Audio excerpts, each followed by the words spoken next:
It was his decision to decide to bomb that helped to bring people together so we could cut the deal that got 100% of the declared chemical weapons out of Syria. And people nevertheless have been critical of one day of bombing versus the virtue of getting 100% of the chemical weapons out of Syria. And I ask any of those critics today, where do you think you would be if ISIL today had access to those chemical weapons in Syria? A terrorist organization with weapons of mass destruction. But because of what we did, we got 100% of the weapons out.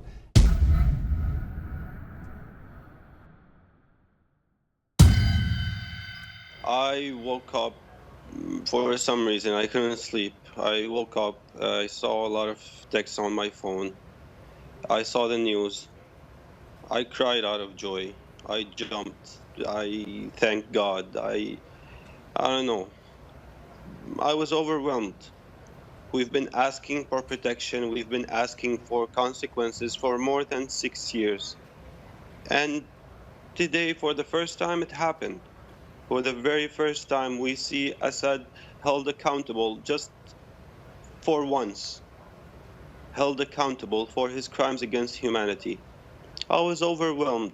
I felt grateful for President Trump. I felt grateful for the United States. I felt grateful for each and every person who lobbied and called and kept on talking until someone actually listened. There are people in America, and I hear you supportive of President Trump, and so many people are, Democrats and Republicans, but there are also people over here in America who are saying, all right, so clearly President Trump is motivated by just, as we all have compassion for these just horrible images of these babies who were killed, but at the same time, this is a man who doesn't want Syrians to come into this country with this refugee ban. I want to just play some sound.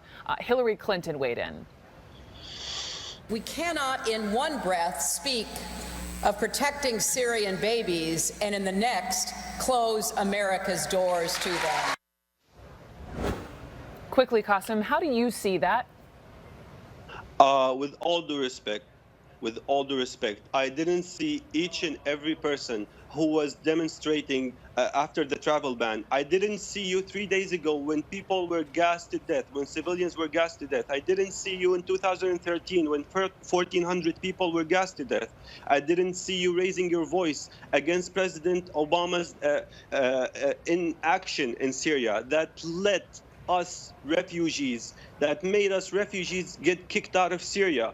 If you really care about refugees, if you really care about helping us, please help us stay in our country. We don't want to come to the United States. We want to stay in our country. We want to stay in our country. With all due respect, this is hypocrisy. If you really care, help us stay in our country.